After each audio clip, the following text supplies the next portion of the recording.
So my name's Phil Walton. I work in the Organ Donation Deemed Consent Legislation Programme for NHS Blood and Transplant. Over the course of many years, we've been gathering intelligence about what will help families to take on a level of information that comes to them when what is probably the worst time of their lives. Organ donation is necessarily approached to families the moments after they've been told that their loved one has died or is dying, and as a result, the information doesn't always land with them. So this animation, this digital link, is there to provide that level of support. So every family is given the same core information in the same way and with a consistent approach across the whole organisation. Now, if this is done verbally, it can be expressed very differently by each of our specialist nurses, and obviously the families take on information in a very different way. So this is about tailoring our approach to the needs of the family. It very much slows down the conversation and the process for the family. What we talk about in these situations when you have just been told that you're about to lose somebody so close and dear to you, you get yourself into that fight or flight position where you're not thinking very clearly, you can't rationalise, and part of this a digital link really slows that conversation down so that you can bring people into a state where they can discuss things rationally and with a considered opinion. It's absolutely, of course, not intended to replace a relationship or any other communication that goes on, but by setting our platform out from the very beginning, we're able to touch on areas of the organ donation process that always come up in conversation with the donor family, so we can answer that from the outset, and also perhaps even bust some myths that often tag alongside organ donation. Next of kin, family, friends all have the opportunity to watch it, and we've also found in this kind of COVID area as well that many families are restricted to visits on the intensive care unit where their loved one is dying, so we can even share this video remotely and people get the same information. And a nice consequence for us from an NHS blood and transplant point of view is that our brand and our values and beliefs are demonstrated through this video of caring, expert and quality as we are as an organisation. Next slide, please. So why did we go with an animation? There are many reasons for it. So it obviously combines the audio and visual sensors. So we've got a visual that plays out in front of you, but also the subtitles that go along with it to support that for the family.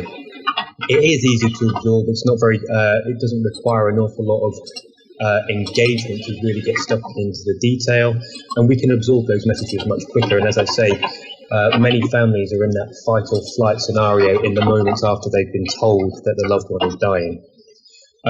It offers the perspective of equality and diversity and inclusion within this, and our animation represents the population that we serve.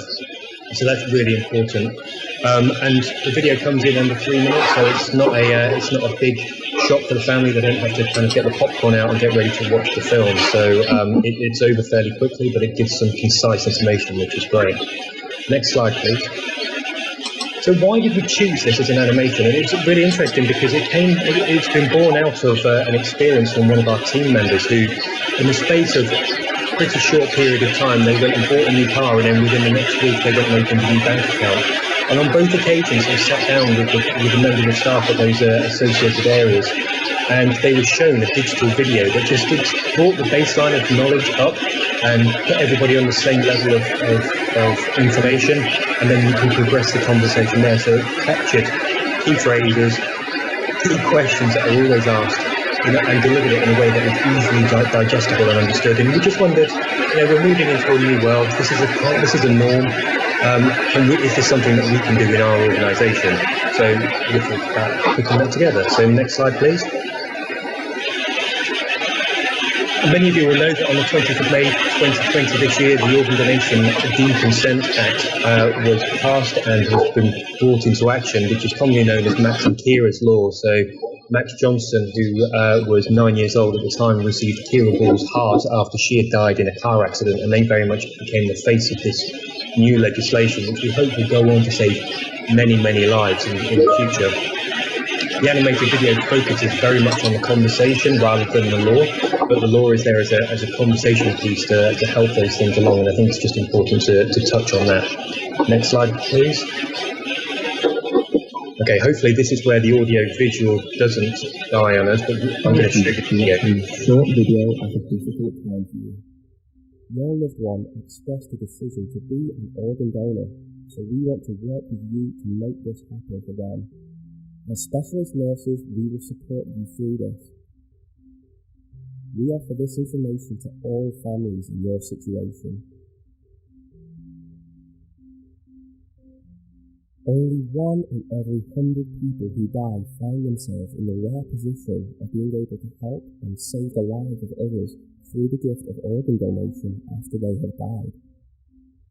Depending on your individual circumstances, it may be possible for your relative or loved one to donate some organs and tissue.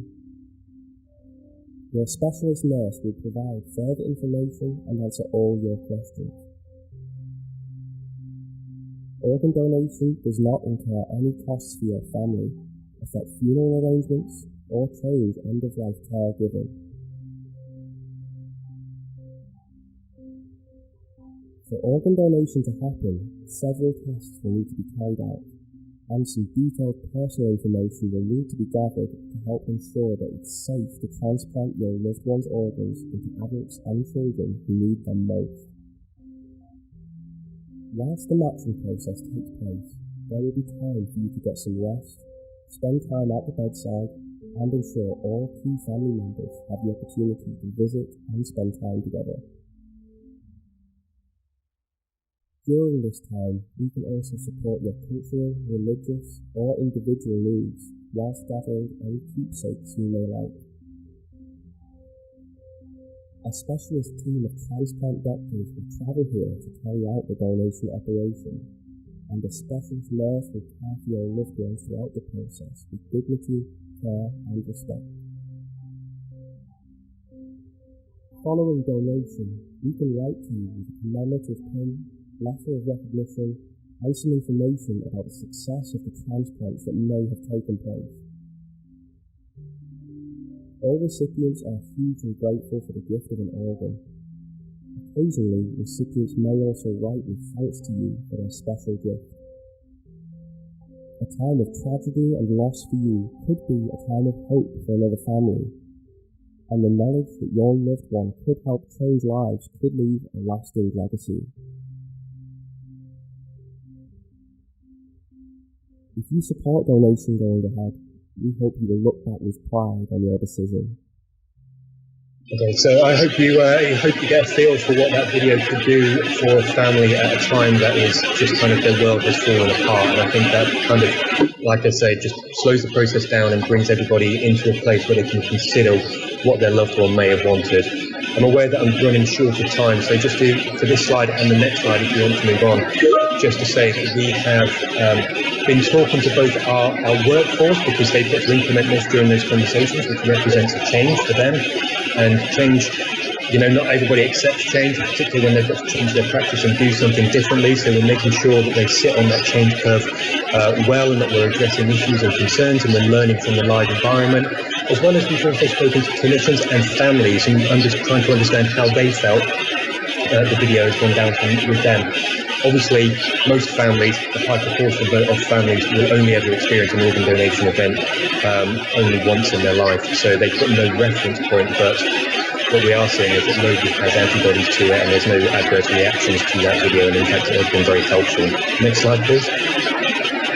So we're going to continue to monitor its usage. We're going to get feedback to make sure that it is appropriate for practice, and make sure that we are inclusive of all groups, values and diversity groups.